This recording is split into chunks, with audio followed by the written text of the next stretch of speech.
Hi and welcome to Work Life Matters. I'm Serving Gassi, your host, and I'm excited to bring you candid stories, practical strategies, and incredible insight as we chat to a range of cross-section professionals, entrepreneurs, startups, and much more to find out about how their work life can matter to you. Today, I'm speaking to Kane Reilly, Lolo Ndlovu, and Andrew Rothschild as they talk about the parallels between resilience in sport and business. I hope you guys enjoy.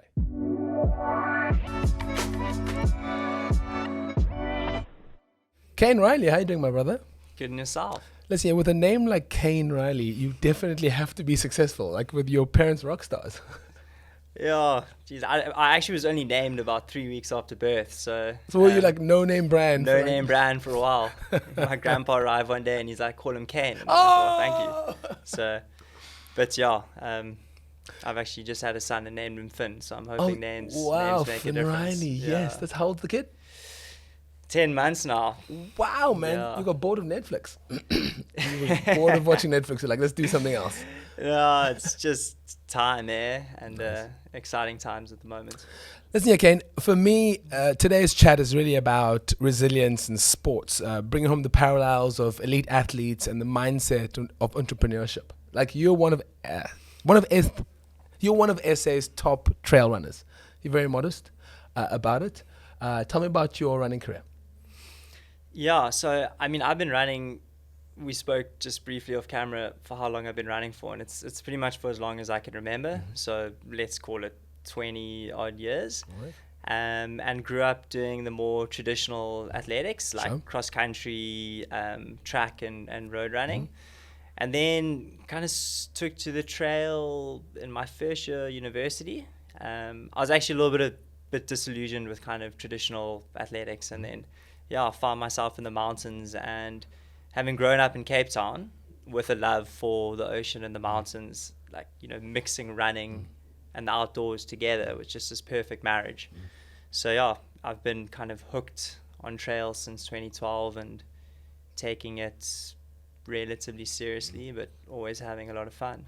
You come across as the guy who does things, but it isn't the most competitive. I don't get a competitive vibe from you because I'm the most competitive person I know, and your vibe is pretty much like I'm enjoying doing it, and I've been winning a couple of races here and there. But the most important thing is that I've been enjoying it. Yeah, so it's an interesting one. I wouldn't say I'm the most hyper competitive guy. Like if we played a game of chess now, and you win, I'd be fine. Like definitely. I don't know how you guys do it. I'll try- I want to win everything. Listen, I'll do my best, but like it wouldn't upset my day. But for me, I guess like everyone gets, everyone performs better under different circumstances, and for me, I perform better coming from a more relaxed standpoint. Okay. So I'm not the guy who's like banging his head against the wall, like raging about beating my competition before a race. For me, like if I can go in as chilled as possible, Okay. that's my best mindset for performance. And then I find, it normally comes. And when I'm in a race environment and the gun goes off, then I definitely do want to win, and will do everything I can. How similar is your running career to your business career, marketing? How the similarities, preparation, how you go in under pressure, how the similarities, and what kind of advice can you give people about who are sports people about how you can take your sports background into your business background? Because I always have seen a lot of ex-professional sportsmen, John Smith, Brian Habana, all these people who go from a sporting career and then become incredible businessmen. Robbie Fleck. I know I'm just naming rugby players because that's the career I know the most. Fair enough. Bobby Skinstad, become incredible businessmen. What do you think it is, the similarities between the two? Well, I think that, sports very often it's a bit of a cliche, but I guess because it's true, is often a bit of a metaphor for life and kind of, workspace included. And I think that it teaches you some very valuable life lessons, which are also applicable in the workspace. So, like all the names you've mentioned, I think they had highly successful sporting careers, and learned some very valuable lessons, and then transition that into the business world post professional sporting career. Whereas myself, I haven't necessarily pursued a professional career in trail running. The idea was always to blend the two. So I want to work and like satisfy that side of me, and then I want to run at the highest level I can. So that was kind of the decision. And from early on, it's, how do you blend the two? Do you blend the two? Going overseas and racing against people who all they do is run. They can run 3 times a day. I can't do that. But what I've come to learn is that a lot of the experiences that I've had in work, for example, sometimes you have a terrible week at work and then you need to perform on the weekend. And, you almost become more durable as a person, because I'm competing against guys who are upset that yesterday's lunch wasn't good, whereas I've been up till 11 o'clock the night before doing work. So I think that I've actually learned like a lot from work that's beneficial towards sporting performance and vice versa, which has been cool because I'm doing them at the same time. I can really draw the parallels. So sport, very important in your life. Work, very important in your life. But you've just become a dad. So I'm surprised you are awake on this particular seat currently, because I'm sure sleep has been fun for you. Yeah. I've got an amazing wife, I guess. Oh, great answer. Helps ding, ding, ding, ding, ding. Pips, cut and post. Yeah, exactly. I had to throw that in there at some points. But no, jokes aside, I mean, look, I would probably say that it's another area in my life where, my experiences as a, endurance athlete has really helped, because sleep deprivation is not easy. But when I've got quite a lot of experience with sleep deprivation and just operating when you're tired or, so yeah, we've just rolled into the challenge, and I can honestly say like it's done nothing but add to my life in every way, including my running. Congratulations. Thank you. So in running, in any sport, comes injuries, comes uphills, mistakes, falls, second places. Same thing in business. There's fails, there's falls, there's uphills, there's downhills. Similarity between sport and business. How do you overcome those things? Do you know there are times in sport when you have to go, actually, my foot is coming off. I need to stop. Business, this business is not growing. It's not working. I need to give up. I need to stop. Or sometimes you push on too much and sometimes you don't push enough. How do you find the balance between the two when it comes to business and when it comes to sport, you're running? Yeah, so I thought that was a great question. It's a great, it's a mouthful, but it's a great question. And actually, something I've been thinking about a little bit. So I'll speak first from the sporting side of it. First of all, before we begin, you have such a calming vibe about you that I feel like I could do an elite ultra run right now and I would finish it. I actually feel it. I'll send over a list of races. You can join us at the Ultra Trail Cape Town, 100 kilometers at the end of the year. We've got a sign up, ladies and gentlemen. He's just done 100 Ks. 100 Ks. You run 100 Ks. Well, if you want, there's a 100-mile option too, which is 170 Ks. But let's ease into it a bit. What's the most you've done? Sorry, quickly. We're moving away from this. So me, 100 Ks is the most I've done. Wow. Okay, back to the question. I'm more reasonable. If I can be finished by lunchtime, then that's cool. I got friends who want to go for multiple days. I've still got a bit of sanity left. Okay. Cool. Yeah, so back to the question. I think a lot of, I suppose, and this is very true in South Africa too, but in lots of places in the world, it's almost ingrained in us that you need to be working really hard all the time to be progressing forward. Yes. So in athletics, it's terrible to see. And you see these athletes out there, they train so hard on a daily basis. And then when it comes to race day, they don't perform. And there's something missing. And, my belief is that a lot of it has to do with that. But people need to understand that, it's not about going all out every day. I think consistency is huge in sports, and I think in all areas of your life.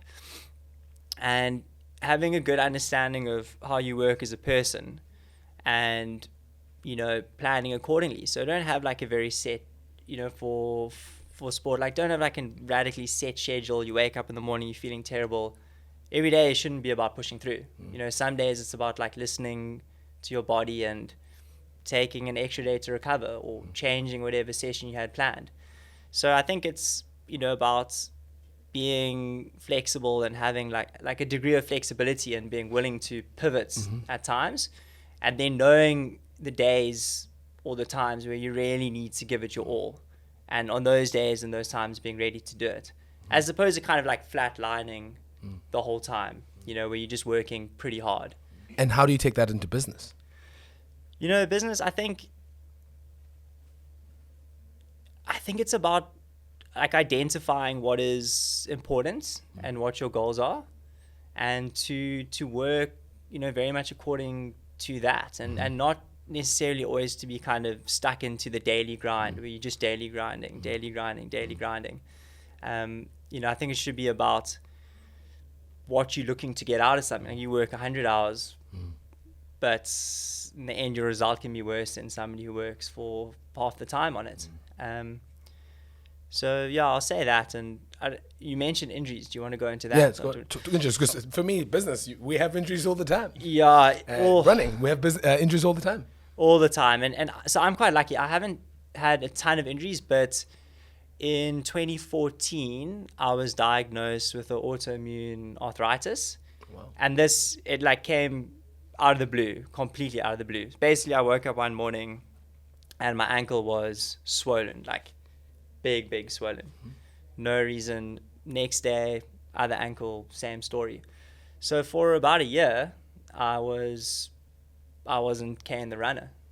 I like my whole life, that's what I was. And for a year, most of it I couldn't run at all. Times I could run a bit, and it was just a slow progress of getting back to the point where I could race again, which did take about 12 months. And I think the most valuable thing I learned out of that was not to focus on kind of what you can't do, and focus on what you can do, and like value that and make the most of it. And that was a pivotal realization for me, which I take forward to this day. Can't run. Can you do strength in the gym? I was doing squats on my knees because I couldn't be on my ankles. Cool. You can do that. Capitalize on that. Do as much as you can. Can you swim? Do that. Can you spend more time with family? Do that. And still now to this day, I'll be thinking, new dad, full-time job. I can focus on the fact that I can't train twice a day, every day, or do this. Or I can say, hey, that's fine. We can adjust to that. What can I do? And also, what benefit do I get out of this in comparison to people who can do it a different way? So what I've learned from you is balance. You work, you take care of your child, and you run. It's pretty much about balance. Sometimes I think, for me, the best lesson that I've learned, because I was raised in quite like a conservative black Xhosa home, and it was all about working hard. And as soon as I started getting exposed to other worlds, I realized sometimes it's about discipline, working hard, and working smart. And those are the kind of lessons that I've learned. For me, can we end off by talking about your biggest wins, business and in sport? Biggest wins. Marrying your wife. Ding, ding, ding, ding. Marrying my wife. I'm glad you injected it. I have a friend who once said in front of his wife that Comrades was the best day of his life, and he's got 3 kids, so I'm going to go back for that.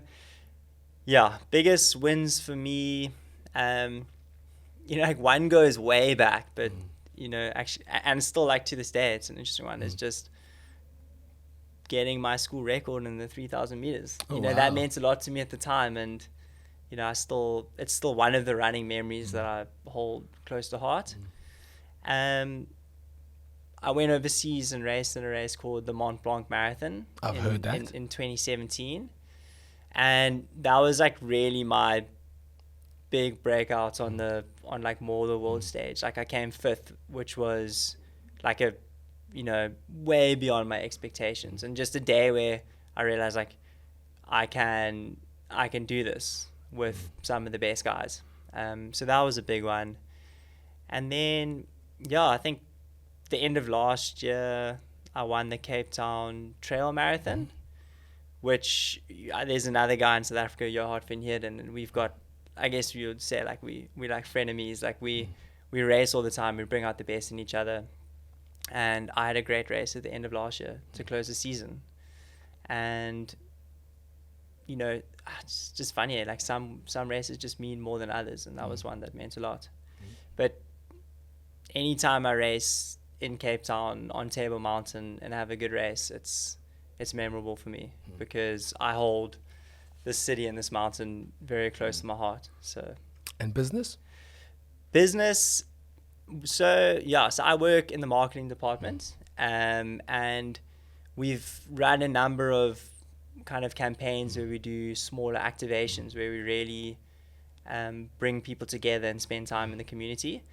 And just any one of those successful activations where we meet new people, we get to share our passion and kind of, you know, introducing people to the outdoors and what I love to do is a very meaningful thing. So any opportunity I've had to do that in work is something that I, you know, will remember. Man, it's been a pleasure and a privilege. I interviewed Siya Kolisi 2 weeks ago, and I said to him, a lot of people say you're a rugby player. I said to him, a lot of people say that you won the World Cup, but I said to him, what you still have to do is so much bigger than everything that you've achieved. And I have a sneaky suspicion the same thing with you, man. Thanks a lot. It's been a pleasure, Kane. Cheers, brother. Shot, man. Another very insightful chat. Thank you so much for joining us. We'll see you in the next episode. Booyah.